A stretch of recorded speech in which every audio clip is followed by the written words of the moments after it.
Welcome everyone to Nerd of the Rings. It's been a little while since we did one of these. I hope you all are having a wonderfully hobbity day today. Today we're going to talk about some hobbity funtivities on the way. My guest today is Bale Miller, Director of Licensed Product and Entertainment with Bergschneider. And Bale, we're going to talk about an event that you all have coming up that you've been planning for a bit. It is currently on Kickstarter. There's a little more than 24 hours left as we're recording this. We have 29 hours to go on the Kickstarter where you can get your tickets to the event. So Bale, first of all, thanks for joining us today. Thank you for having me. Thank you for having me. Now we're going to talk all about Brandywine Festival and what folks can expect, what this event is, and we're going to take your all's questions from the live chat. So if you have questions about the event, anything at all that you want to ask, leave it in the chat, and we will be giving away a free ticket to the event. So if you're, on the fence, you're like, I kind of want to go to this thing, you might be in luck. We're going to give away a ticket today on this stream. Well, first, Bill, I want to ask, I ask this to everyone who comes on the channel. How were you first introduced to Tolkien? Great question. So for me, I think like a lot of people, you have that pivotal person in your life that was like, hey, I'm going to introduce you to this book. And for me, it was actually a history teacher. Probably one of the coolest people in my life as an educator, who introduced me to The Hobbit. I believe I was in 6th grade. And and then there were some guys that I was friends with at that age who were really getting into fantasy literature at the time, and they introduced from older brothers or siblings into tabletop role playing, and it kind of became this thing where I was like, man, I love this story. This is super fun. Yeah. And it grew from there until the films came out when I was in my adolescence, and that was it. Like, I was inseparable at that point. Nice. Well, that's a familiar story. I like how you just said adolescence there instead of like giving us an actual age. Like when you say how old you were when the movies come out, it dates you. Trying not to be closer to 50 than 20 at this point. So it's the pain. So we had news of this event. It's been on Kickstarter for a bit now, a few weeks, I guess. And the big question, and the big question that I had for you when we first started talking about this, what exactly is a LARP event? Because my previous experience with LARP was occasionally when I would drive through a park near where I used to work, there would be people hitting each other with foam swords. Yeah. And so for a long time, I was like, okay, LARP is people in the park hitting each other with swords. So how is this event similar or different to what was in my brain? It's a very, very good question. And I think a question that a lot of people run into when their experience with it is just kind of in passing like this. And I will say that for me, I kind of started doing LARP in my early teens. That's what it was as well. It was getting together with your friends and maybe wearing a costume and bonking each other with foam on a stick. Yeah. And it was real good fun. But then as I got older and was exposed to kind of what the hobby was in general, I found that actually live action role playing, which is what LARP stands for, live action role playing, is effectively at its core collaborative storytelling that we're doing physically with each other. We're exploring a story, we're exploring a moment together in whatever narrative it is that we've agreed to collaboratively experience. It's kind of a social contract between all of us that we're all going to kind of commit to whatever it is that we're saying we're in, whether that be Lord of the Rings or a world we're creating for ourselves. And that is inherently capable of being a medium for storytelling and experience that is extremely broad. Everything from fantasy, medieval, to reenactment levels of historical accuracy, all the way to post-apoc and science fiction. So it really does offer kind of everything. Like I said, at its core, it's a collaborative storytelling medium we do physically with others. Yeah. So when it comes to Brandywine Fest, because you guys have done this numerous times for Yeah, 25 years. 25 years Yeah, over in Europe. Uh, yeah. so for those, like myself here in the US, I wasn't familiar with this before Bale and I started chatting about it. And, you know, you guys have a long history of doing like these We do. beautiful festivals. We do. Yeah. So what have you found, is different or similar, when it comes to Hmm. something for Middle Earth? That's an interesting question. I think that inherently when you're like, so the events that we run here in Europe, for instance, are within a world that we've created for ourselves, and that world kind of allows us to be able to change the perspective or narrative that players are experiencing, and it allows us flexibility. When you start working with a licensed IP, in this case with Tolkien literature, you are bound to the canon that is produced through the literature, which Yeah. I personally feel is almost it's freeing in a way, Hmm. because the scope of I can do anything within reason now comes down to I can do what's in the literature, Yeah. and I can now problem solve by understanding what's in front of me in the books. And I think this becomes so much more fun in a way that we can explore elements of the literature that perhaps we're really curious about, and we can produce, our own kind of experiences in those spaces of the story that perhaps weren't in film or weren't Yeah. in fan projects in the past, or in licensed projects like games. So I think working with something like Middle Earth, it's limiting, but in a really fantastically releasing kind of way. Yeah. Now, for those who might not have seen the video here on my channel, so Bale and I obviously have talked before, and I put out a recent video, so I'm actually helping out with Brandywine Festival for the lore elements, and kind of helping with some of the narrative stuff, and things like that to hopefully make this feel like an event really true to Tolkien's books and Tolkien stories. Absolutely. Um, and one of the things, and I totally agree with you there, where it is kind of freeing, like when you told me about the specific time frame, Mm, like it's not just middle, like, oh, we're just in the Shire at some mm, point, like it doesn't really matter, that kind of thing. Like, no, we have landed on a very specific time frame, like yes. where Yes. you can look through the chronology of Middle Earth and exactly the dates, essentially, that this is You taking can place. literally, we haven't announced a specific date, but Yeah. you could arguably do so and be able to tell what's happening almost like a week by week basis. Yeah. Yeah. So are we able to disclose like the time frame that this We can. happens in? We The can. rough. I think we're Okay. we're getting along far enough that we can start to have these Okay. discussions. I think Okay. I'm excited Cool. to I do mean, so. we're not gonna. So for those who are going to this, we're Spoiler we're free. not gonna. Yeah, we're gonna keep this very light spoiler, like stuff that you'll find out ahead of time anyway. But Yes. so this is taking place shortly after Frodo and his friends have left the Shire. So what made you want to land on this time frame? I think, like many people who watched the Lord of the Rings films, we felt that there was an entire aspect of the story that was missed out on when it came to the exclusion of the Scouring of the Shire. Mm, mhm. I think that there's so much story that's happening in the Shire during the period between when Frodo leaves and comes back, that there's enough for novels there on its own. Mhm. And we know through contextual evidence in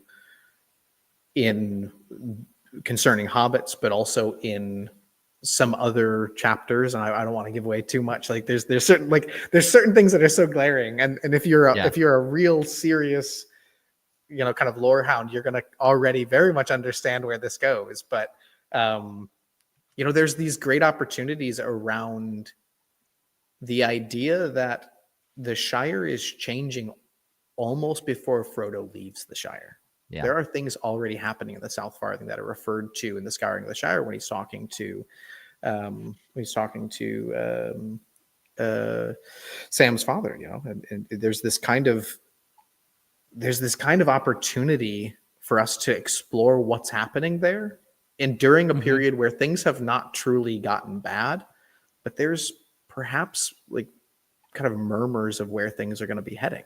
Yeah. And giving players the opportunity to have both a chance to explore what's coming down the timeline in the Shire, but also still have the whimsical enjoyment of a festival that's not bemoaned by big folk is still such a fantastic dichotomy that presents tons of storytelling opportunities. It's conflict without direct conflict. Yes. It's kind of this perfect space where, you know, as I was reading the Scouring of the Shire, I kind of was like, wait, hold on, I didn't realize that happened to them. Those things were happening at that time, and this led into this. Like, there's just tons of this great information that's presented throughout. And coming from a historic background when it comes to costuming and you know, Bergschneider's core is kind of in historic clothing. We always so heavily leaned on contextual information and kind of the historic references. And Tolkien is very much can be handled the same way. Yeah. And you can kind of think of yourself as an archaeologist of Tolkien literature at a certain point where you can start to understand things contextually. And man, that just opens up tons of opportunity in storytelling. Yeah. Yeah. And I totally experienced the same thing you're talking about when, you know, as we started talking about this specific time period, because if you guys look at, like Bale said, what's happening before this and after this, like, you can play with some really cool, you know, clues and, you know, hints of what is coming or what has just happened in terms of characters and creatures that you might encounter at this. And without being too heavy handed with anything, I think we, for the book fans out there, there'll be a lot of really cool things for those. I'll say for those with eyes to see, there will be things, you know, both obvious and subtle, that we're working into this that I'm really excited about. Yeah, well, I feel like I've thrown, you know, in the process of our conversations, I've thrown so many ideas at you that, like, Bale probably kind of dreads my ideas coming because some of them are like budget intense. I know. And the problem is I kind of equally get excited about them. It's not a dread thing. It's only a dread once I have to go into the budgeting aspect of this to go like, how much are we spending on what props? And I'm like, that's the thing I appreciate though, is like when you know, when I say like, hey, you know, it'd be really cool. And I get excited at first. And then you get excited. Yeah. And then it's like, okay, I think we'll figure out a way to make that happen. And I'm like, all right. Yeah. And then sometimes I do have to come back and go like, Matt, I love you, buddy, but I don't have the $500,000 I need to be able to do that. What do you mean we can't have a giant flying dragon firework that is animatronically controlled through? That's not a thing. Like, they haven't made that yet. No. Now, I mean, truthfully, if you had an unlimited budget, you could do absolutely insane and intense things that would be truly, you know, unbelievable. But there is an aspect of creating a sense of grounded realism that I think is super important. And I think this is going back to your conversation about what is LARP. You know, there's a lot of different ways that you can LARP, and some of them require a heavy-handed level of mechanics that kind of control aspects of the experience that are created in order to supplement reality. So we're in a duel between each other and you cast freeze, right? That's because I physically can't make you freeze. So there has to be a mechanic that allows this to happen. Tolkien's literature is fantastic in the sense that it's so grounded in a sense of realism while being still very high fantasy that it allows us to do things that are going to feel real by not over developing the concept with special effects and spending tons of money. If there's a tent that should be there, let's build a tent. If Yeah. there's, if there's people who need to be dressed a certain way, we dress them in that certain way. And then we don't require people to have this suspension of disbelief in every aspect. There are some things that absolutely have to be there, but not spending and instead trying to find the realistic manner of doing it. How really would a hobbit build that thing? How really would a hobbit present this thing? It's a limiting factor, but it also is an empowering factor because it leaves things feeling grounded and real, which is really important for us. Yeah. And that's the magic of Middle Earth, is like how real it all feels. Now I do want to make sure we get questions in from the chat. So we've got a few, and we'll continue this conversation, and you guys continue to submit your questions, and we'll just take them as they come. Chad asks, was there any temptation to do this more than once a year? And if so, what caused the decision for it to be once a year? There is always temptation for, so there's like two different ends of any kind of temptation with this. One is like, hey, we want to be able to employ people to be able to do this full time. We want to be able to build a team that stays dedicated to this one project, and having multiple events a year would allow that kind of thing. But the other end of it is understanding that a thing must grow organically. A thing must understand what it is as it begins to walk from crawling. I won't say more than to say that this is not the only event that will be happening within Middle Earth, within Middle Earth Adventures. There is opportunities galore within Tolkien literature for us to explore other places and times throughout Middle Earth, and we're going to investigate and develop concepts that allow us to do that. When it comes to the Brandywine Festival, this will just be a one-time-a-year thing, and it will be an annual project that we do. And at least it will start only in America. Awesome. Sorry, let me pull this up.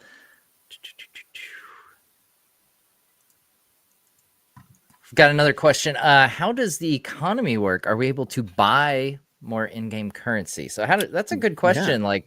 Yeah. Because you will have some vendors, and there'll be some food trucks and stuff at the event. So how does the in-world versus just outside in-world and all that, the economy of it, work? So this comes down to like a split question. So there's like the boring answer and the fun answer, right? The boring answer I'll give first, which is there are limitations on what we can do in regard to presenting currency as a means of transaction within legal terms, right? So we have to be careful of this.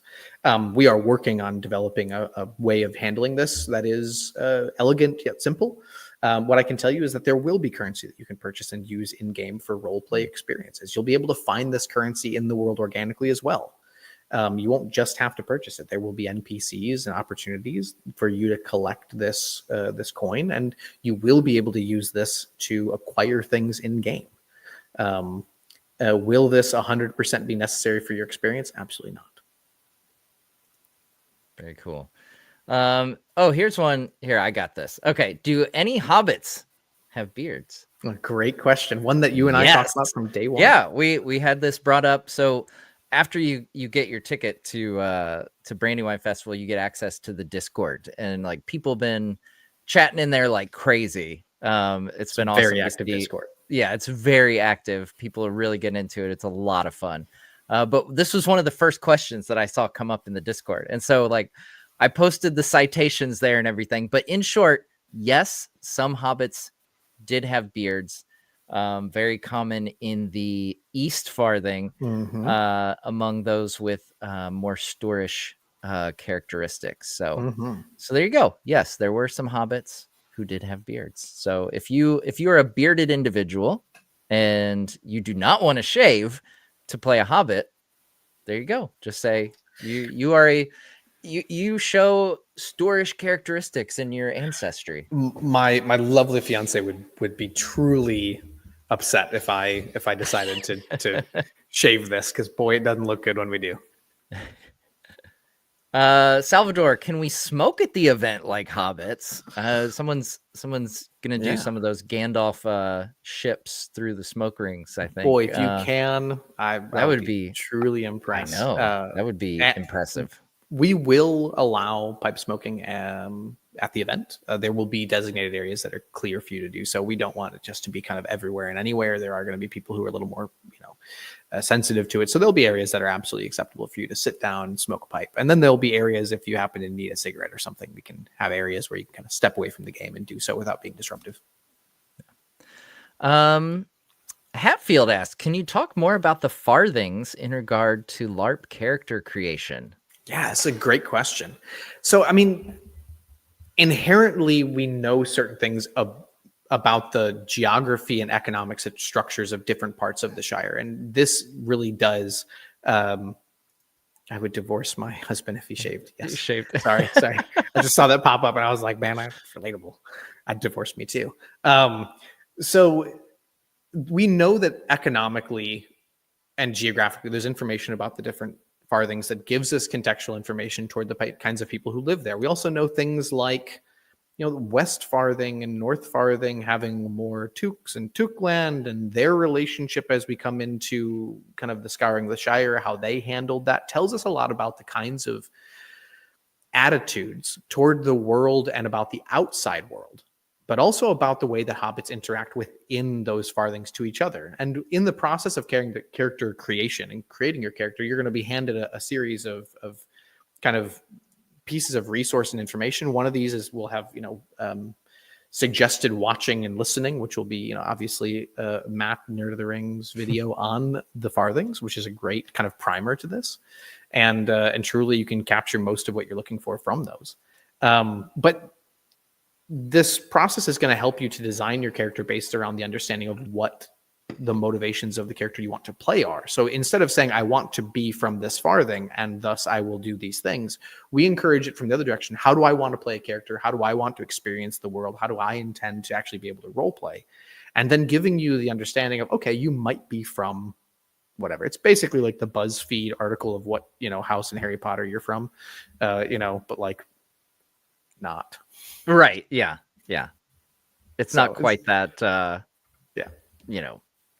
I mean, they're at the end of the day, we're all hobbits, right? So we're all hobbits. Absolutely. Yeah. So, but in total, like the process of creating a character is as simple or as complex as you decide to make it.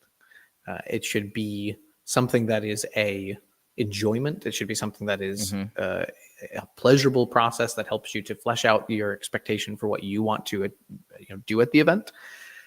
And if you're not enjoying it, you can really minimize it down to a couple simple questions and answers that help you to figure it out as you're playing.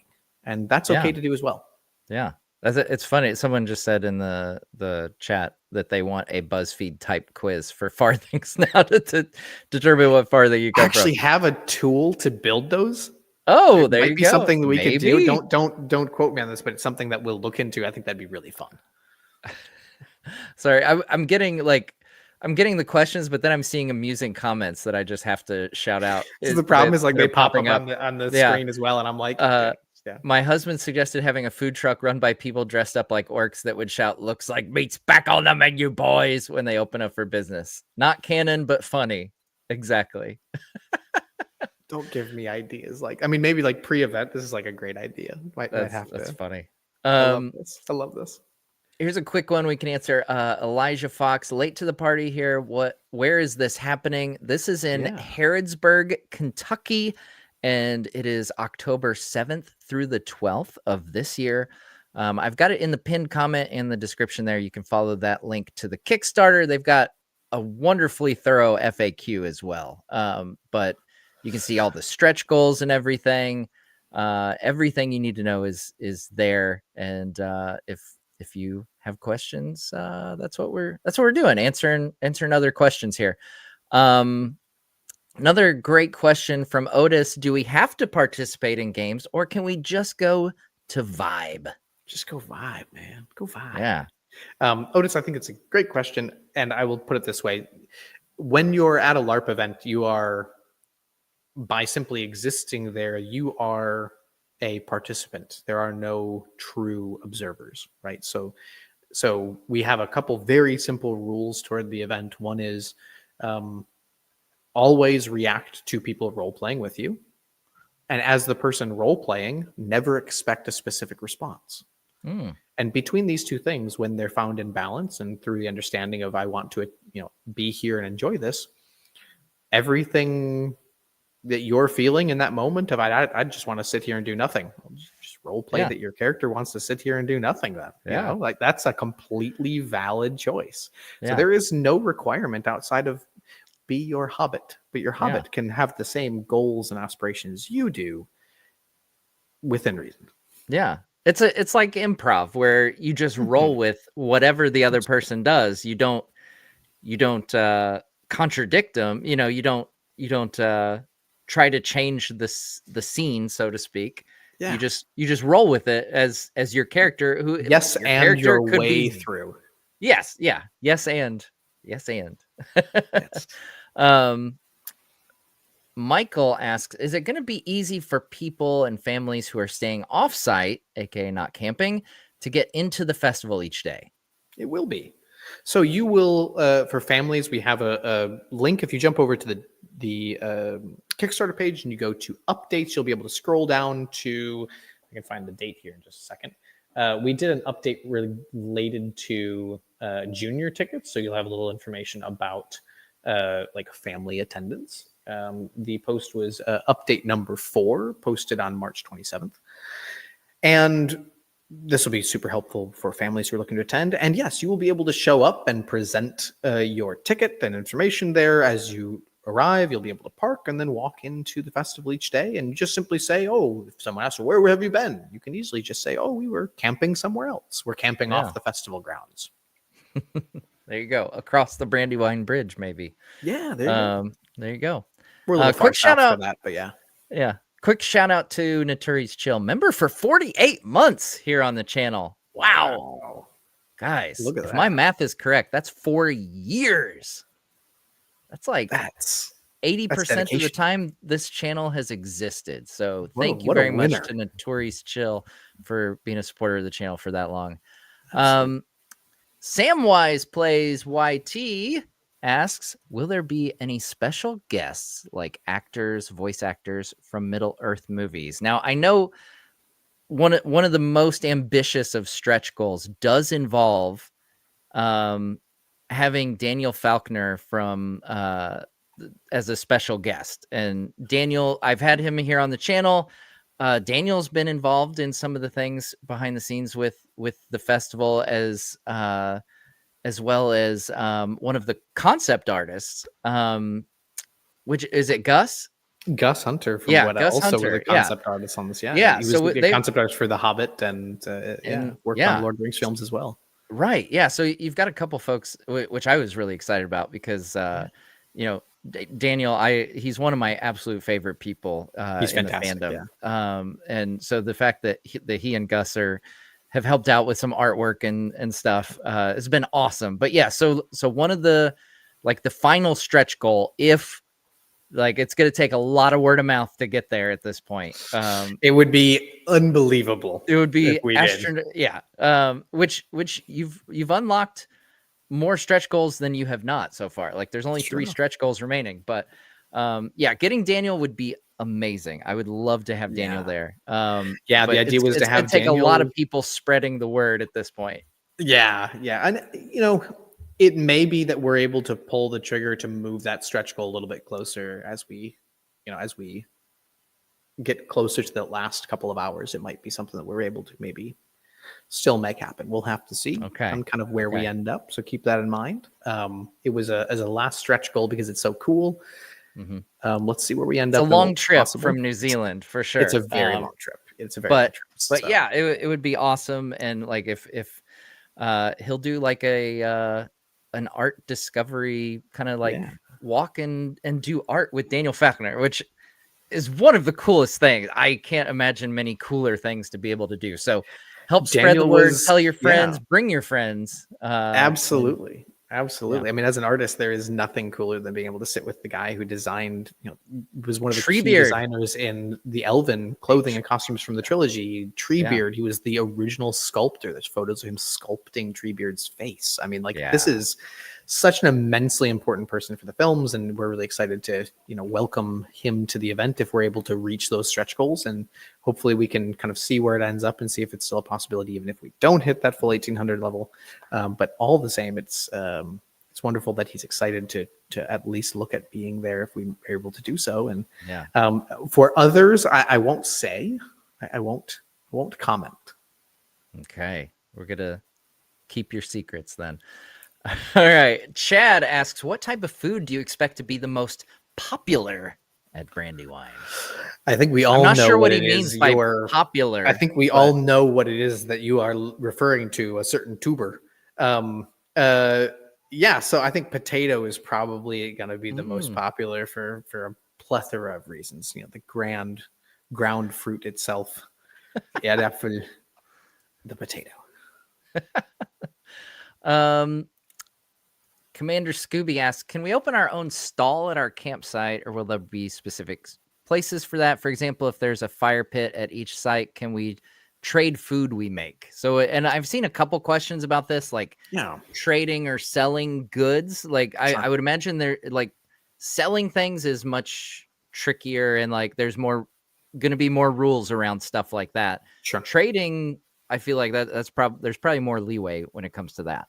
That's very true. I think you nailed it right there. So doing commerce in the real world, out of game context, would be limited to those who are verified vendors on site. But trading for in-game currency or bartering between hobbits is, of course, part of the roleplay experience. And it's something that you guys can discuss in the Discord, and potentially we can make space for those who want to set up a booth if they have a concept that we like.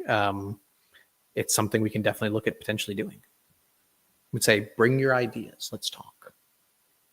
Very cool. Real quick, Mark asks, can people LARP as Gandalf or Radagast? Good question. So, yeah, go ahead.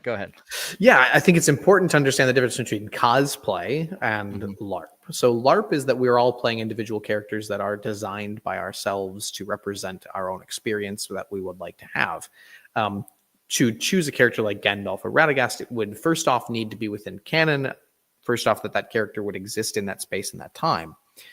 But additionally, if we were, that player would then fall into what we would consider an NPC, where we're able to help to understand and to direct that character's expectation, because they are a known character with a known canonical structure of timeline and examples of experience and interaction. So you as a player would not be able to, but in the future you may run into named characters from the books. It would not be available for a player. It would be something that we as the event present as an NPC. Yeah, that's a great answer. That's exactly where I was going, because that's going to be a very controlled thing, especially dealing with, Tolkien's world and the kind of rules that are set in place, or, the framework that we are working within. Right. We don't want like a Gandalf just running around doing whatever. We want it to be really true. And like at this specific time, Gandalf is like imprisoned at Isengard. So, so we can't really have a Gandalf running around, and we don't really know what Radagast did. Like he doesn't. Well, we do know Radagast where he. I mean, we have an idea. Yes. So yeah.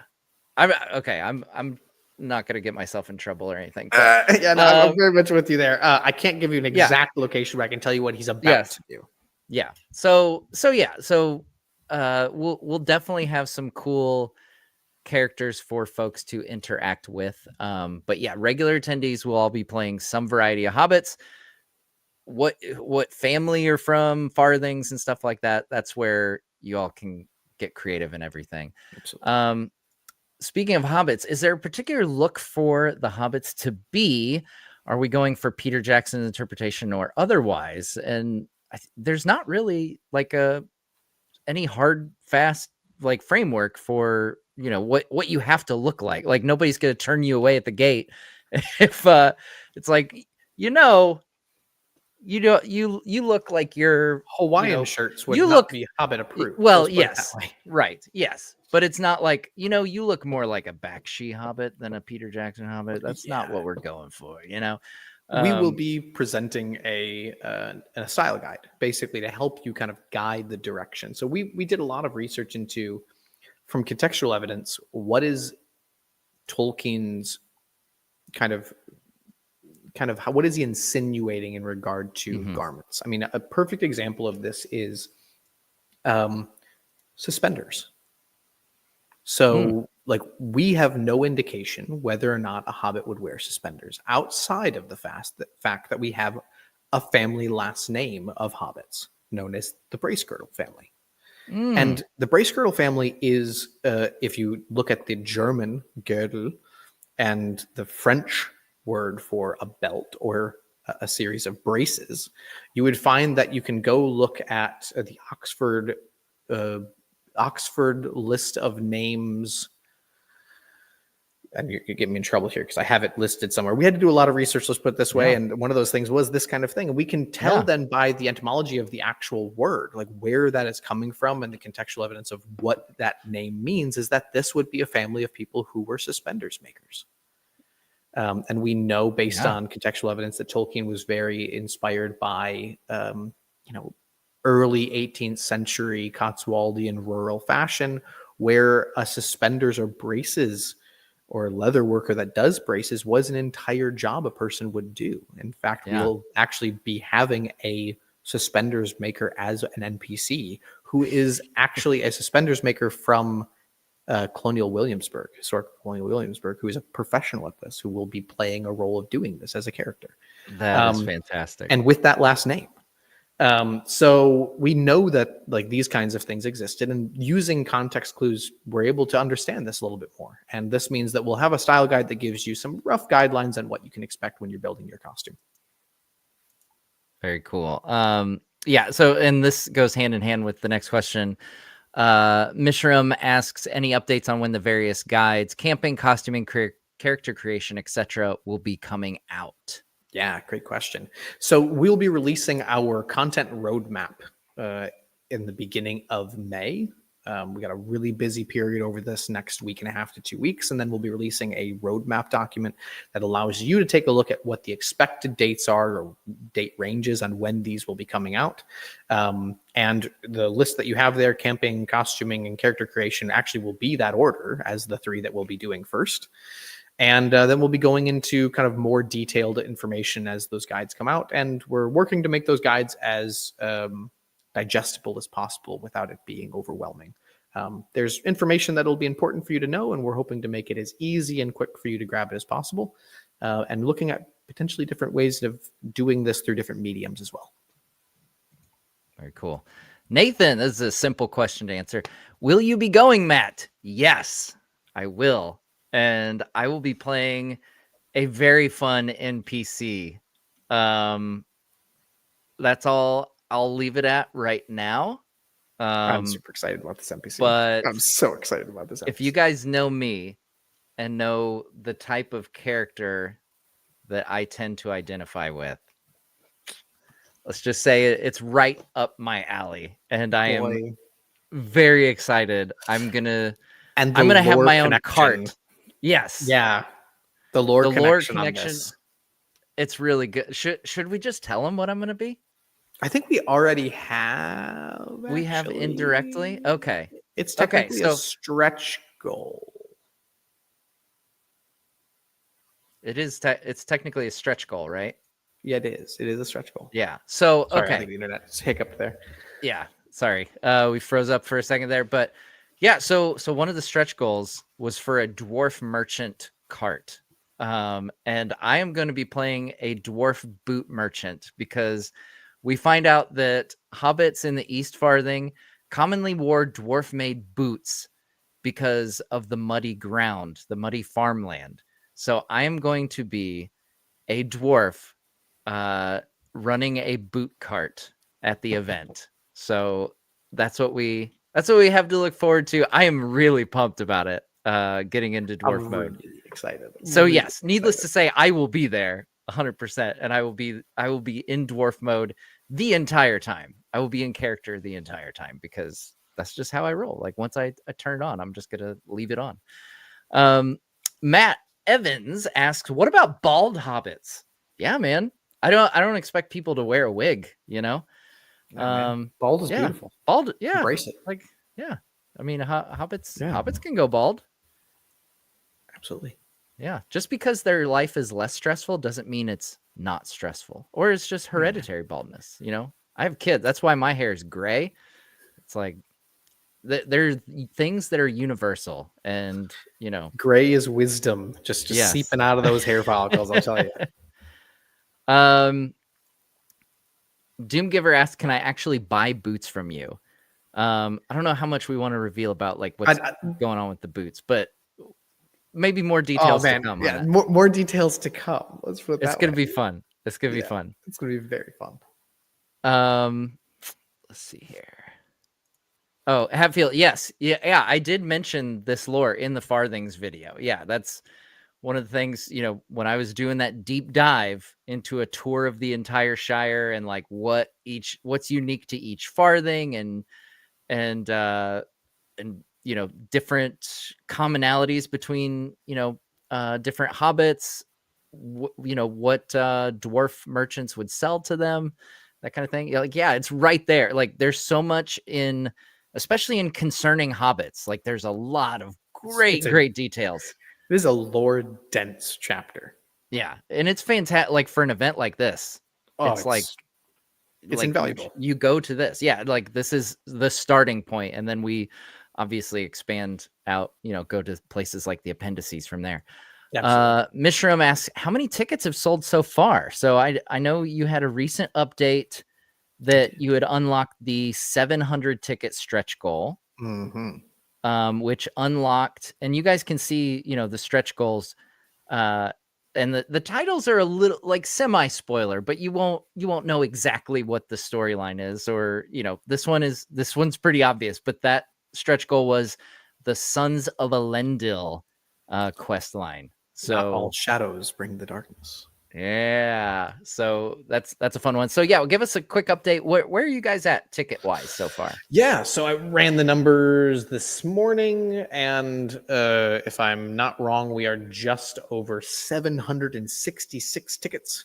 We are closing in on the mythical 800 number, which is pretty wild. That puts us halfway into our next stretch goal at the 900 ticket number, which would be this is the stretch goal that Matt, I know you and I have like really talked about a lot. There's some really crazy opportunity with this one. It is the most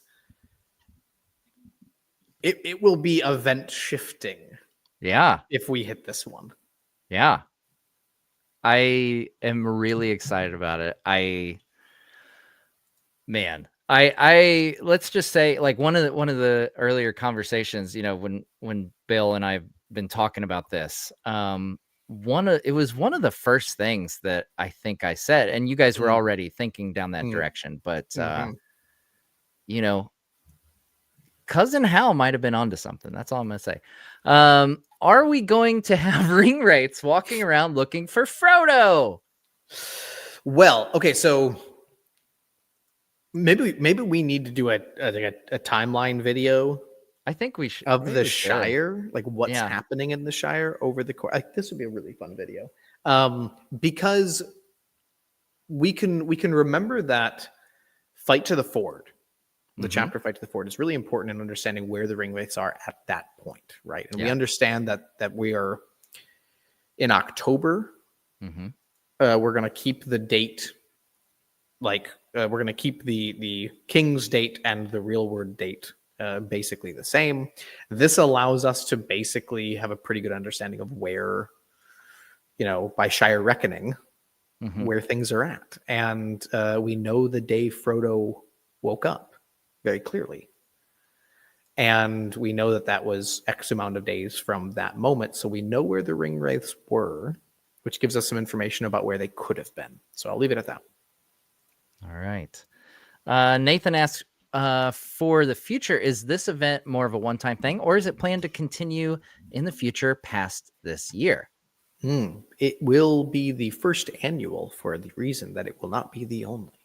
There you go. So we're looking at making this a regular occurrence. Looking forward to it. Yeah. Salvador, this is a great logistical question for those, who, and I would imagine there's a good chunk. One of the cool things about like this area of the country, this is like a really random factoid that I know, is like the location of it is within driving distance of like 2/3 of the United States or something crazy. Like it's crazy, in a single day of driving, like from Kentucky, like how many places you can get to in the United States. But there'll be a lot of people who opt to fly because, Absolutely. why not? Like driving for all day does not sound like fun either. I don't know if you're road tripping with friends, that's a great time. That's a pretty great time. Yeah, that's true. You're not unless you're like really dedicated to the bit and you're horse and buggy in it, then you're gonna have to take more time. I'm looking forward to the road trip playlist on Nerd of the Rings. It gets you ready for Brandywine Festival. It's like all of the primer information that might be applicable in one playlist, so you can turn it on that drive and just absorb that, get into the flow before you get there. Yeah, Christy says 25 hours. I'll try to put together a 25-hour playlist of all Hobbit stuff, all Hobbit related things. But yeah, so the closest airport I would imagine would be either Louisville, Kentucky, or Nashville, Tennessee. There's 3 actually within a reasonable distance, depending on where you're flying from and what airline you're going to be using. You have Cincinnati, Louisville, and Nashville. Okay, and they're all pretty comparable, like within a couple hours of. It's like hour 45 to 2:30. Okay, yeah. So you've got some picks, And you to luck answer out, your question, if you can get a direct flight, that's always nice. Yeah. And to answer your question, Salvador, what is the journey from the closest airport to the festival ground? So we're looking at potentially finding ways of kind of setting up and helping organize shuttle service. It's not something that we particularly are going to offer. It's something that we're going to basically try to find a company that does shuttle service and say, hey, let's see if we can make this so we have enough people that are interested, and then we'll go ahead and help facilitate making that happen. But we have to figure out kind of how that's going to work out. Matt has disappeared. So welcome to Nerd of the Rings live. My name is Bale. This is my channel now. Sorry, I clicked the side button. I clicked the side button on my mouse that I've never clicked before, and it took me back. Gosh. Darn it. I almost gained a whole YouTube channel. It was really real exciting. Pros here. Real pros. Yeah. Okay. All right. Hatfield asks, is the event still looking for participants, merchants, performers, artists, etc.? Absolutely, Hatfield. Thank you for asking that, because I want to talk about this. Yes, we currently still have the merchant application. So we're still looking for merchants, and we will continue to keep an eye out them for the next few weeks, where we're going to be then picking the ones that we feel are going to be the best fit for the event. It's a lot different than doing a normal convention or a local festival, because we have to be a little bit more strict and stringent on what the vendors are that are going to be presented. And because it is an outdoor event in a it's not like doing it in a parking lot or in a festival grounds. It's a little bit different because of its nature. Performers, yes, we are still looking for performers, both what we would consider ambient performers. So these are people who their whole thing is like, hey, I want to come as a player, and I play the fiddle, I play the flute, I play the guitar. I enjoy playing these kinds of music. If you're an Scots-Irish traditional musician, you might be kind of the perfect thing we're looking for. And we're granting those people discounted, or in some cases free, tickets just to come and to be there and be an ambient performer. And we're then also looking for musical groups, specifically bands that do Scots-Irish, Irish folk music that we can invite in to be bards and musicians that are headlining throughout the event as the local musicians playing the festival. That's awesome. And another thing, if you know one, please invite them in. We're very much looking for them. Yeah. And so contact wise, if people are interested in stuff like that, Sure. How do they get a hold of you? I would imagine there's contact information on the Kickstarter, but if you want, you can go ahead and tell them right here, so they got the information right away. Best way to do this is jump over to the Kickstarter and go to the updates tab on the Kickstarter, and you will find in there an update on a call for bards and a merchant vendor application. And the last one that they asked about was NPCs. NPC applications will go out in May. And this will be a process of like doing a kind of a cast review of some sort. Like we kind of go through and try to meet the people that are interested in being NPCs, seeing what they might fit best into. And that also includes volunteers. We'll be putting out a call for volunteers for people who'd like to be part of the build up and teardown crew or be part of our logistical crew.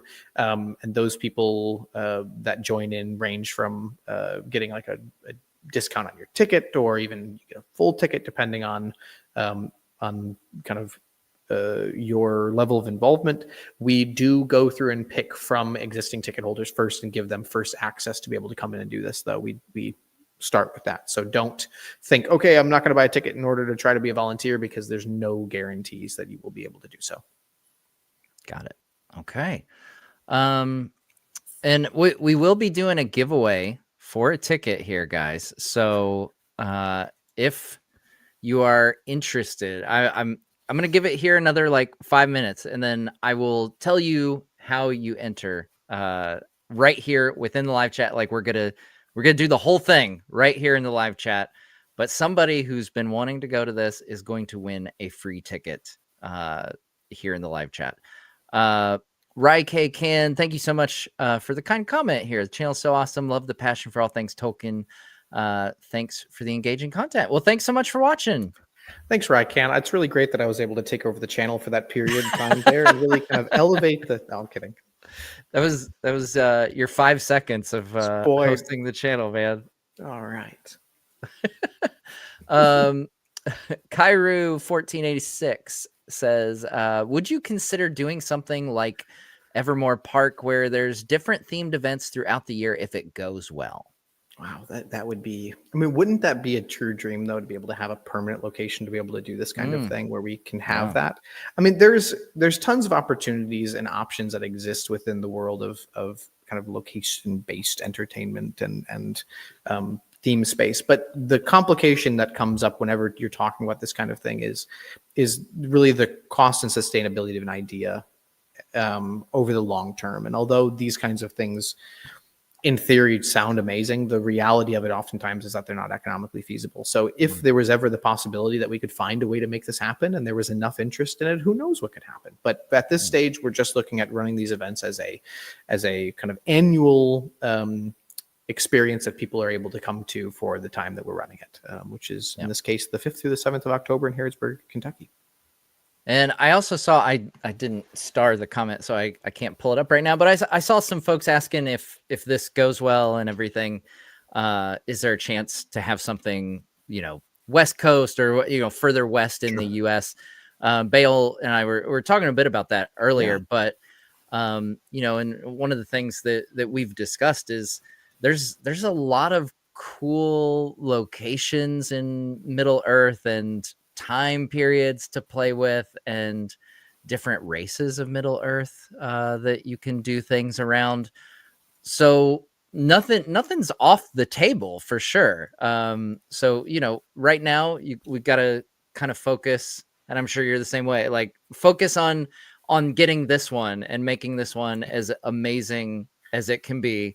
Yeah. And then, see what happens and see how this one goes. And, but yeah, I think, it's no secret that you and I would both love it if there's more events like this where we explore different areas and different peoples of Middle Earth. We talked about the other idea we had in that other location, around those.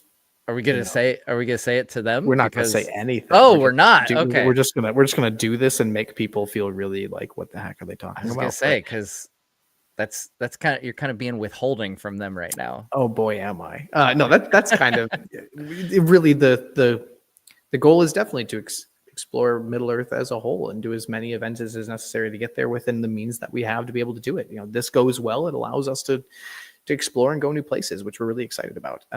Having a Brandywine Festival on the West Coast or in the UK or in Germany are all ideas that are on the table if this goes well and we see the success of this as a potential thing we can carry over elsewhere. Matthew asks, we create our own costumes, right?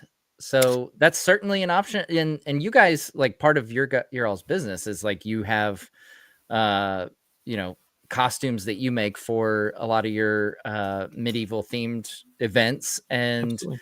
like you guys have even done stuff with Warhammer recently, I saw, which is really cool. Yeah, we've done stuff with Warhammer and Dungeons and Dragons, Yeah. and yes, we will be releasing official Hobbit costuming that you'll be able to go through and build costumes from, and it'll be very exciting to see when that comes out. We are still very much in the process of developing it, and we're working with fantastic artists who also, some of them happen to be content creators, people like Rachel Maxey here on YouTube, fantastic content creator, and seamstress Hazariel, Ariel from France. She's also one of the team that is going to be working on this. So keep an eye out for it. We don't know if it'll release in time for the event because it's an extensive process to develop entire costume lines. So I know he brought it up in jest. Higgy's saying, I'll show up barefoot. Is that hobbity enough? That is one of the concessions when it comes to like, there's certain things that you have to suspend your disbelief a little bit, like we want people's feet to be protected. So like, you can, like, there's nobody stopping you from walking around barefoot, but I mean, acknowledge if you want to go running through the forest or something, it's probably not the best idea to be barefoot.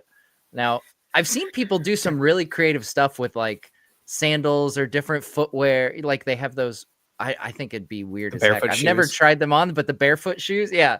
Like I jokingly said, we need to find a barefoot shoe company to partner with, where we like make like Velcro hair you can put on top. Hair you can put on top of it. Yeah, I really would. I jokingly have said that would be really fun, but realistically, I think it's very important for people to remember that like suspension of disbelief needs to enter when we're talking about the health and sustainability of people's experience. Yeah. Here's a great question from Michael. I know phones aren't really allowed or supposed to be out, but will there be any ways to take pictures or anything? We are investigating. I can't say much on one thing. We're talking about one potential photography related. Man, boy, do I want to talk about this so badly. So just go ahead, man. Who's going to stop you? I'm not going to stop. Okay. It's not a guarantee. Let's put it this way. It's not a guarantee. We are investigating how we can make this happen, but I'll just say the word glambot. Glambot. Aside from that, we will have photographers on site and we will have videographers on site who will be capturing the event, and the photos will be available for free for everyone to be able to download and use. Cool. And we've talked about some creative ways to get some cool coverage. Like I'm planning on releasing some video content around this with some footage of the event with possibly very discreet cameras, I will say. Yes. And we'll lot of content creators on site who will they'll have very discreet hidden cameras where they're able to capture their experience, and then we'll be working with them to produce the content that they release. We are very protective of our players and want to ensure that they're presented in a positive light, which means there won't be any there won't be any content creators just releasing whatever. It will be a process where we work to them to release the media in a way that encourages a positive light toward players. Ross says, didn't see this on the FAQ. Will out of character camping have access to power, i.e. at the site, community outlet, etc., to ensure phones are charged to stay in touch with the family? It's a good question. Great question. We, at this stage, do not plan to have communal electricity available for players in the out-of-game area. We are looking at potentially having some places for you to be able to charge things, and we'll let you know about that in the camping guide when we release that. All right. In other words, we know it's important for you to be able to keep your phone charged and be able to communicate with family. We're going to do what we can to do that. We do advise you to bring a battery bank, though. Yeah, smart. Also, beware that reception is shoddy at best. Yeah. It seems like which is part of the charm of the location. Well, so as someone who gets really frustrated when I go to things and don't get signal, like it's one of those things that comes with an area like this where it's out in a rural area and you get this beautiful scenery and thing.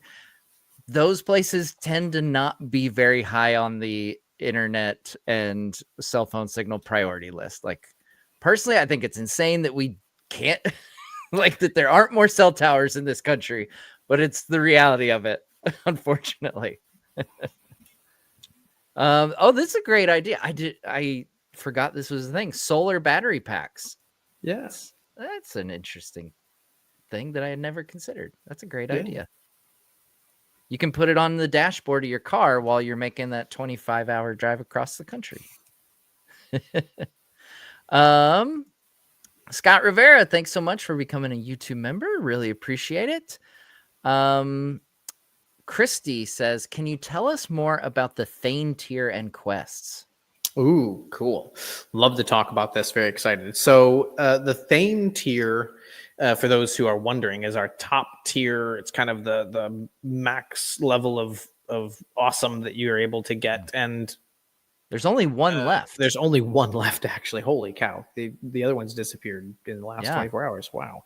So I'll just read off what it says so that people kind of have an idea. So it's the Thane package. It is enjoy the finer creature comforts at the Brandywine Festival with this luxury experience. This package includes one festival ticket, an opulent emperor tent accommodating up to 3 queen-size beds, full furnishings, and an exclusive Kickstarter quest line tailored to you and up to 5 friends. A truly regal way to experience the magic of the Brandywine Festival. So in regard to the camping part of it, it's a big tent. You got a big tent. And we will work with you to basically furnish this tent in a way that is accommodating to you. So do you need 2 twins, 3 twins, 4 twins, 5 twins? I think we can get like almost 6 beds in there. I have to look to see, but you can get a lot of beds in there. Do you want it to be just one in a seating area? So it's really kind of, you get this really comfortable large tent to yourself or to however many friends you invite to stay in that tent with you. And it's all memory foam mattresses and duvets and very, very comfy, very catered to kind of just fully have that experience. And then when it comes to the quest, we're really excited because that is actually something that we're going to be sending a survey to you as one of the Thane package owners and saying, what is the kind of experience you would like to see for you and your 5 friends? What is the kind of experience that you hope to have, and how can we help to facilitate making this happen? And we design a quest that will take place depending on the style. It could be a single day, it could be multiple days spread out, but it's designed so that you have something that'll be a unique experience that you're able to have. Although that experience will not be so unique as to say that other people could not have a similar experience organically through attending the event. It just helps us to make sure that you have something that is very unique in the sense that we're making sure you're getting kind of a focus on one particular aspect of the LARP event. So that is to say, nothing that we'll be presenting you will be completely off limits to another player. Just we're going to ensure that you do get something if you're looking for it. And I imagine, there's probably folks doing this package that are like splitting the cost with friends. Yes. Like that's part of the how it's designed. Like it's so kind far of with that almost in mind. Everybody who has grabbed it that I know of that we've spoken to, that is exactly what they're doing. So there is one left, by the way. If you have 5 friends that you would like to share, keep in mind it only includes 1 ticket, but because we can't really, it's complicated the way Kickstarter does things. But it's 1 ticket, but the space in which you have in that tent may be shared amongst whoever you would like. We advise it up to 6 people in that tent if you'd like, and that quest is designed for up to 6 players. Here, Samwise has an idea that the Thane tier maybe could get a special perk like free signed dwarf shoes from Matt. This is a question for Matt's character. You're going to have to sort that out with him in game. I think that's a great opportunity for some role play right there. You're gonna have to come check out me cart and see what I've got available. Maybe you've got too big a feet. Those hobbit feet. Aye. That is something we actually have to keep in mind on that cart deal. Question from the Discord. Are we allowed to wear our modern medical ID bracelets / necklaces? I'd like to extend that to include other modern medical gear like crutches, braces, etc. Absolutely. Yeah. There is nothing any medical devices or medical assistant devices that are necessary for you to enjoy the event to the fullest are fully acceptable in whatever form is necessary for you to be able to enjoy the event. This is wheelchairs, assistant scooters, walkers, canes. These are things that we should openly and welcome as a suspension of disbelief in order to allow for as many people to attend and experience the event as possible. So if you are a person who is in need of a medical device throughout the event, please, I mean, this includes glasses, for instance. Yeah. Please feel welcome and seen as a person who is also valued as a player for the event. Yeah. We don't expect everyone to, like buy special, period accurate glasses for this one event, like, yeah, we're all in on it. Like we know it's fine. Wear your glasses, you're good. Same thing for things like tattoos. Like, it's lovely if you try to cover them. I'm not going to ask you to go get tattoo removal, like LASIK tattoo removal, just to attend the event. Like, it's okay. Also, if you're really tall, like, whatever. It is what it is. We're all habits. We're all hobbits. You're descended from Bull Roarer and you're a little taller, whatever. It's a big hobbit. Yeah, it's a big hobbit. All right. So I saw some folks asking about, they have things like CPAP, stuff like that. Sure. Heather here already kind of took this one for us. They're in the Discord, you guys have been talking that over, and you guys are working on figuring out power for those who need power for, medical purposes. Yeah. So we're looking into ways that we can do this. We do not have a plan that we're able to release just yet, but understand that we have seen it and understood it. I may have a CPAP by then as well, so it might be me in there with you. There you go.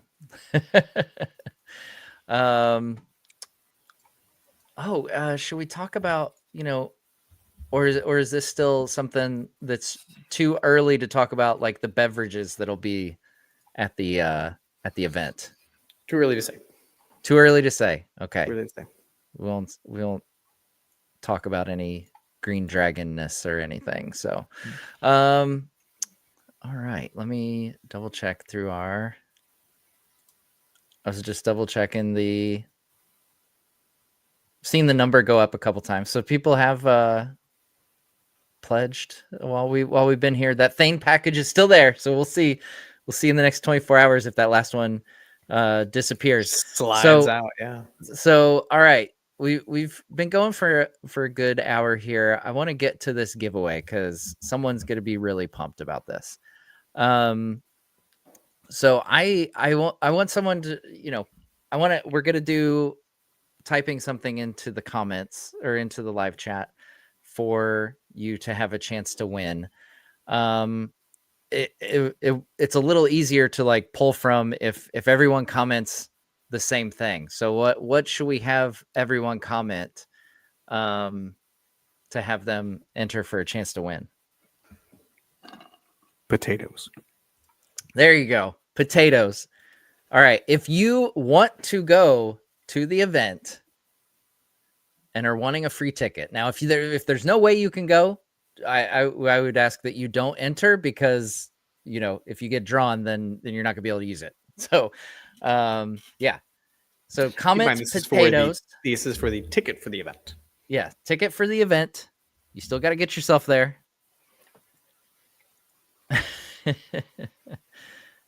Potatoes. Boil them, mash them, stick them in a stew. You remember that between that and the taking the hobbits to Isengard song, my kids got a kick out of that. It's like it's good that those songs are still entertaining people all these years later. It's a wonder. It's a wonder. Be sure, by the way, when you're putting it into the chat, that you just simply say the word potatoes spelled out normally, because it's going to be using that to pick the person. Yes. So yeah. Don't break it up into potatoes. Otherwise, just get, potatoes. 10. So you can comment multiple, transferable a time to a Lord of the Rings nerd. Actually, yeah, if you win and want to transfer to someone who can attend, that's totally fine as well. Yeah. Roasted is precious. I can't. So what do you think? So Bale, what are you most excited about for people to experience at this event? I know, you've been tight-lipped on some things. Yeah. But, you know, like there's the hanging out, there's the games. We didn't even talk about games. Like, Didn't talk about the Four Farthings games, which are an entire yeah, activity and experience in themselves. We haven't talked about fishing and the fishing contest that will be taking place. Actual fishing, we'll be doing it well, by we cane should pole. talk about that now. Let's go Yeah, over those. All right, so yeah. Four So Farthings games. Four Start with there. Farthings games. So once a year, the hobbits of the Four Farthings get together to participate in a series of folk games, ranging from tug of war to barrel racing and everything in between. If you don't know what barrel racing is, we have a little art piece Gus Hunter did about it. So we're gonna be playing with this kind of thing. We have these great games that are gonna be kind of setting the farthings to represent themselves in these games. We're going to be keeping score on kind of how things are. It's very much whose line it is anyways. Like, the rules don't matter and the scores don't count. So don't take it too seriously, but it is going to be good fun. And in the end, we're going to be giving away some pretty cool, like awards and you're going to be recognized for your great contribution to the games if you actively take part in them. In game, of course. And so we're super excited about that. It's going to be a ton of fun. It's going to run throughout the event and kind of give people something to work on. We also talked about something we're playing with called the Riddle Relay. Interesting. Very excited about that. Yeah, so it won't all be, let's put it this way, it won't all be physical in regard to what the games provide. Gotta use the noggin. Use the noggin. Yeah. And then fishing. So yes, one of the things that we will do is there will be a fishing tournament. And we are along the river there at the event. We will provide information about what you need in order to do the fishing. You will obviously be required to have a Kentucky state fishing license. You can pick one up online. We'll post the link about it. It's just a couple bucks to pick up. And then there'll be a specific kind of pole you have to have. It's a very rudimentary, simple pole. If anyone actually does catch something, I'm going to be remarkably surprised and extremely excited about it. I very much want it to be a thing people can do if they want to. It's gonna be really good fun. Do we have any idea? Like, is there any particular kind of fish that they might have? I have no idea. Or They're usually the ones that are in water. Yeah. Ones so. ones that like worms, hopefully, Who knows? Yeah. Who knows? Awesome. And then have you do you have any clues on you mentioned potatoes. Sure. I would imagine we'll have a little bit more variety in the food there than potatoes. What can people expect food wise at the event? I won't commit to any particular thing, but I will say that we're working with our different food vendors to cater their offerings as much as possible to be within the thematic space that you would expect for hobbits. And looking forward to having some options for those vegetarians and pescatarians who are attending, as well as those who may have dietary restrictions. Doing our best to offer what we can. Keep in mind also, you can cook food at the event, and we are working with local government to put together the option for us to have a farmer's market represented by local farmers at the event for you to be able to purchase fresh produce and goods. Nice. So I've got really good news for this person who just commented. I wish there was a festival like this in the US. Here's the thing. This is in the US. Bam. You're in luck. There we go. But I can't drop this. It's on a pole. Okay. Yeah. Don't drop. These are, we have expensive mics. We don't want to drop those and break them. I wish mine was expensive. We need a prop one that you can just drop randomly. Mushrooms on the menu. I actually love mushrooms. Do love mushrooms. Yeah, I'm a big mushroom proponent for sure. I'm a fun guy myself. So I referenced this earlier. Nothing ready to talk about yet. That's still in the works. There's some logistic stuff for this question.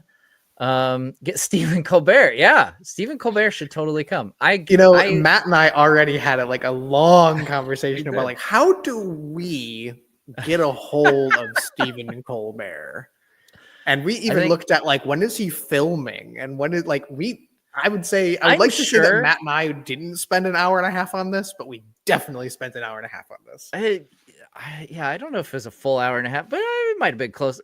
The thing is, like, I feel like we could get enough prosthetics on him to, like, if he wanted to go incognito, and no one would ever know that he was there. Like, it would be fantastic. And you're gonna have cameras. You're gonna have camera people there. Like, he could bring some of his camera people, and they could be event camera people, and he could, put it on his show if he wants to. I don't know, or just if he wants to be incognito and just have a weekend away from. I mean, the dude he lives in New York, right? Like, get away from the hustle and bustle. Go in the Shire, Steven. Go to the Shire, man. Yeah. Hey, Steven, if you're watching, just in case. Hey, man.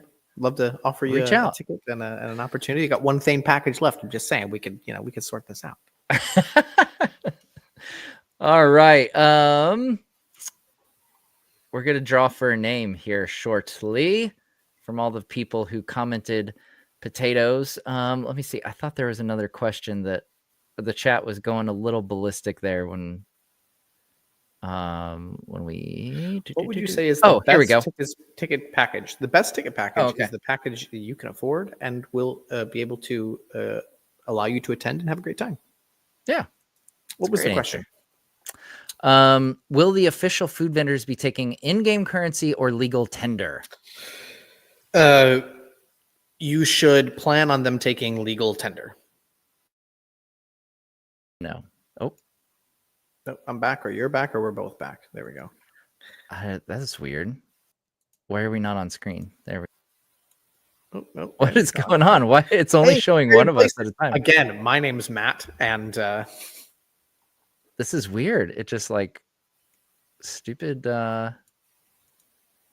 StreamYard, man. Leave and rejoin. How's okay? No, I think it's showing us. I think it's.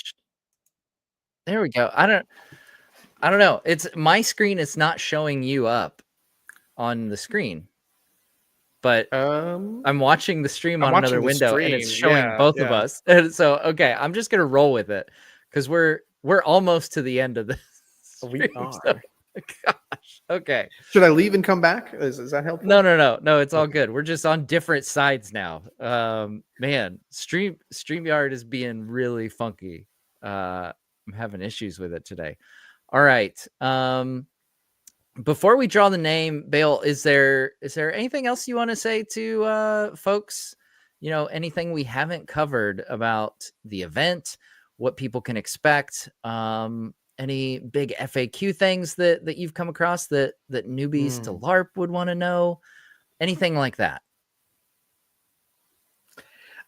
I think I would just kind of say, first off, thank you to everyone who has spent time and effort to help us get the word out about this. Thank you so much for all of the people who have been part of making the Kickstarter so successful. I mean, we are truly humbled and appreciative of every single person who has picked up a ticket and is going to be part of this. We're going to do our very best to ensure that you guys have the best opportunity to have fun that we can potentially offer you.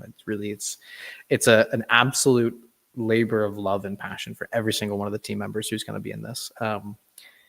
And we're really excited to do this for people who are new to LARP. Don't let that be a limiting factor. This is designed specifically so that people who've never done this before can jump straight into it and have a great time with it.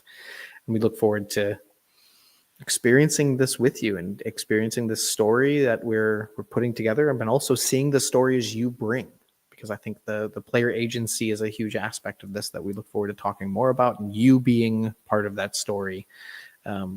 It's going to make this truly a fantastic experience and a fantastic kind of. I mean, it's going to be wild. I'm absolutely excited. Tolkien said it best when he said, "If more of us valued food and good cheer over hoarded gold, it would be a merrier world." And I think that's really what we're going to bring into this. Yeah, I am really pumped. I mean, I'm pumped about the lore elements, obviously. And working in this very specific time period, and the things that we can allude to, the things that we can just outright include, and doing that while being faithful to the books. I'm really, really excited about, because we have had things that people have brought up, whether it's in Discord or whatever, where it's like, oh, hey, can we do this? And like, I try to do it politely, but I'm like, no, we can't, because of XYZ in the books says that we can't do this. So we're not going to do it, but there's a lot of fun things that we can do that I'm really excited about playing within those parameters. And I think there's going to be a lot of cool things for people, no matter what level of fandom they are, whether it's like the people who are just, the most casual fans, like seen the movies, thought they were cool, and just want to go have like a fun time, hanging out in the Shire. Like, I think people like that will have an absolute blast. And I think people who are really deep lore nerds, are gonna come across things and come across people and creatures that, you're gonna have a deep appreciation for the things that are referenced and included in this thing. Well, with that, folks, we're gonna announce the winner. I've spun my magical wheel of giving here. So congrats to the winner. So this winner, what you need to do to claim your prize is email me. If you go to the main page on Nerd of the Rings, in the About section, it has my email. So email me a screenshot of you logged into your account on YouTube, so we know there's no shenanigans. The winner of the free Brandywine Festival ticket is Colleen. Username Colleen. Congrats, Colleen. You get to go live out your inner hobbit at the Brandywine Festival this fall. So there we go. Congratulations. Looking forward to seeing you there. This is gonna be really fun. So guys, if you're interested in it, things like this are fun, just showing up and meeting new friends, obviously. But if you have friends that you think you might want to make a road trip with, I always think that's a really fun way to go to stuff like this. If you've got someone you want to experience with, check it out on the Kickstarter. And you've got, we're down to 28 hours ago. We started with 29 hours left. Yeah, it is very quickly becoming grab it while you can kind of deal. So don't miss out. And there's still a few stretch goals that they could possibly hit. So spreading the 900 word is going to be. It's gonna be a fun one. It's gonna be a really good one, guys. Man, yeah, I want that one so badly. We've been talking like the logistics and the what would you even call it? Like scenography. The what? Yes, yeah. The scenography of it. This is scenography of it. Use yes, man. Just the engineering behind it will be pretty cool. So yeah, and I'll have hopefully some behind the scenes looks, as either leading up to or after the event, maybe a nice package of behind the scenes stuff so you guys can see it, and relive it here on the channel as well. And there will be the chance, and don't quote me on this, but something that we're looking at potentially doing is a bit of dev diary content leading up to it as well. Yeah. And Matt will be involved in this. So I'm looking forward to potentially working on that. We have to see how time allows for it, obviously. Yeah. Well, Bale, thanks so much for joining me today and for chatting all things Brandywine Festival. Thank you for having me. We'll see you in October. It's going to be wild. Thank you all so much for having me, and thank you, Matt, and looking forward to seeing you all in the Shire this October. All right, guys. Once again, check it out. It's in the top pinned comment in the chat, in the live chat. It's also, the link is in the description if you're interested in checking it out. Check out Brandywine Festival. Join us in Kentucky this October, and and live some time in the Shire. I don't know what better sell there is for it. I think it's going to be a lot of fun, and you'll get to meet me as a dwarf boot merchant, which, that may be appealing. That may be, a strike against it. I don't know which way it is, but I think if you don't like that, get out of here. So to everyone in the chat, may the hair on your toes never fall out. There we go. All right, guys. Have a great rest of your day. Thanks so much for watching, and we'll see you next time on Nerd of the Rings.